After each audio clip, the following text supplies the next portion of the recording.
I've hinted a couple times on my channel that I'm currently a college student, but what you didn't know is that my major is music education.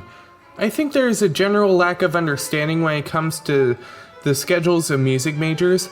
I've heard people on TikTok and other social media apps call it an easy major or a useless major, but they're wrong. Music education is genuinely one of the busiest majors of all time. Before I say anything, I want to make it clear that I love my major. I enjoy studying, practicing, performing, and teaching music. But if I have one complaint about my studies, it's that I have absolutely no free time. In my opinion, the worst part about being a music major is musicology. For you non-music nerds, musicology is just a fancy way of saying music history. The classes were not bad per se. The stuff I learned in these classes was super interesting, but the problem comes in with the astronomical workload combined with the most boring textbook that you've ever had to read. In total, I had to take 3 musicology classes for my major. After barely surviving Music History 1, I was really excited for Music History 2 since I heard it was easier. When I was scheduling, I needed one more class to put in to fill in my schedule, so I decided to overload with another musicology class just to get the requirement out of the way. This is the biggest mistake I have ever made in my life. You see, the second musicology class I took was not just an ordinary elective. No, it was a writing intensive class. And while Music History 2 is not a writing intensive, it had so many writing assignments that it could have been a writing intensive by itself. I had unknowingly taken 2 writing-based history classes during the same semester, and I was also overloading on classes. Do you want to know why I uploaded one video in early January 2024 and the next in late June 2024? This is why. I had absolutely no free time this semester. In fact, I counted up all the writing assignments I had between all of my classes. I had 2 journal-based assignments where I had to answer questions with 100-word minimum answers before most classes. I had 10 essay assignments that were a minimum of 500 words each. About half of them were over 1,000 words total, with the 2 biggest being a 6-page essay and an 1,800-word essay. And to cap it all off, I had 4 presentations based on all the essays I wrote. I know you English majors out there are laughing at me complaining over having writing assignments for my major, but the problem was more with the extreme amount of time I had to invest in my classes that semester than the amount of time I had to write. Because I was so busy trying to keep up with my time-consuming workload, I was not able to work ahead much. This meant that most of my larger assignments ended with a huge last-minute crunch, and I had several essays that were finished within minutes of the online deadline, and sometimes I turned in the assignments literally within a couple minutes after the deadline because I had no time to work.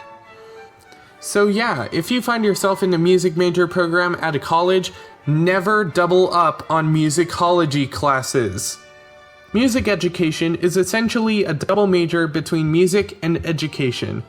The main difference between music ed and a double major is that music ed majors live in the music building. You think I'm joking, but I'm not. At my school, we have 24/7 access to the music building, and there have been many times when I have arrived at the music building around 8 a.m. and left around 2 a.m. In fact, it is common for my friends to talk about the all-nighters they pulled in the practice rooms. Unfortunately, I've never done this, but I have come close. During my spring sophomore semester, I took Music Theory 4, which, at least at my school, is notorious for being the most difficult music theory class. At the beginning of the semester, the professor assigned an essay project that would be due at the end of the semester. You might think that this gave me a lot of time to work on the project, which made it easier to work on later in the semester, but no. The problem came in with the material. The essay was expected to include topics that weren't discussed until pretty late in the semester, which made it hard to slowly chip away at the project. One of the checkpoints was a 6-page draft. I had done well on the previous checkpoints, so it didn't sound bad until I looked at my schedule. For some reason, this week I had so many other projects due the same week, an essay and a test for music history, composition assignment, a third rating assignment for a completely different music class. Just honestly way too much work. The draft was my last priority since it was due at the end of the week, but I did try to write as much as possible before the deadline approached. Night came and I was behind to say the least. I had only written about 1.5 pages of the 6 required, and it was about 10 p.m. And it was due the next day at 1 p.m. Crap. But there was nothing I could do except to write. It was hard, especially after the super busy week I had just gone through, but I pushed myself to finish as fast as possible. 2 a.m. I had just reached page 3 when the fire alarm went off. Of course, as if I didn't need another inconvenience that night. Some of my friends from that class were in the same dorm, so we talked for a bit while waiting to go back inside. They were almost done around pages 5 or 6. When I said I was only on page 3 though, they were shocked to say the least. As we headed back inside, I joked about how I would be up all night working on this project. I proceeded to be up all night working on the project. I wrote and cried and researched and cried and struggled and cried and regretted my life choices, and then at 6 a.m., I had finally finished. Luckily, I didn't have any classes until my 1 p.m. deadline, so I proceeded to sleep for about 5 hours from 6 a.m. to 11 a.m. And this is the only reason I have yet to pull an all-nighter. And if you were wondering how I did on the assignment, I got an A, which is great, but I would highly recommend not doing what I did. It is super unhealthy to have a bad sleep schedule. Please get a regular sleep schedule. I am begging you as a person who does not have a regular sleep schedule, please do that. Music education is not for everyone. It is an incredibly busy major where you have to cram 5 years of classes into a 4-year period. But if you ask me, would I change my major to something easier? I would say no. I may not have a lot of free time with my busy schedule, but I enjoy what I do so much that it doesn't feel like work at all, most of the time at least. And for all of you young viewers out there, this is an important lesson to learn.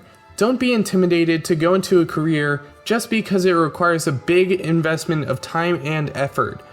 Because if you really are passionate about doing something, it won't be that much of an issue. And for those of you aspiring music majors, here's some advice I'd like to give based on my personal experience. Working ahead is great, but you should definitely try to keep ahead of your busy workload. But if you need to, take a break. When you are tired and mentally exhausted, the best thing you can do is step away from work. Play a game, hang out with friends, go on a walk, eat some healthy food, and most importantly, get some sleep. Find a hobby to work on outside of your major. At the end of the day, you do not want to spend your free day playing piano if you've been practicing for hours every day for weeks. For me, I like drawing since it allows me to express my creativity in a form other than music. Always plan ahead. When you have a busy schedule, planning it can seem overwhelming, but once you form a solid plan of attack for your work and assignments and other goals, it makes succeeding that much easier. Know your limits. When you have a busy schedule, it is important that you balance your commitments so that you don't overwork yourself. Learn to say no, even if you want to do something, because it is more important to prioritize your own health than overworking yourself until you crash and burn. Thanks for watching the video. I wanted to try some more Storytime content after seeing that my previous Storytime video went pretty good. This is a pretty big change from my usual video game and Pokemon content, but I hope I can make more of these. Trust me, I have plenty of stories I could tell about music school, and I'm only halfway done. If you want to see more of my Storytime videos, a playlist is linked in the description. If you want to hear me talk about music school more, or if you want to watch my videos about Pokemon and other Nintendo games, like, subscribe, and hit the bell. Let me know any advice or criticism to make my content better in the comments below. Again, thanks for watching, and see you later.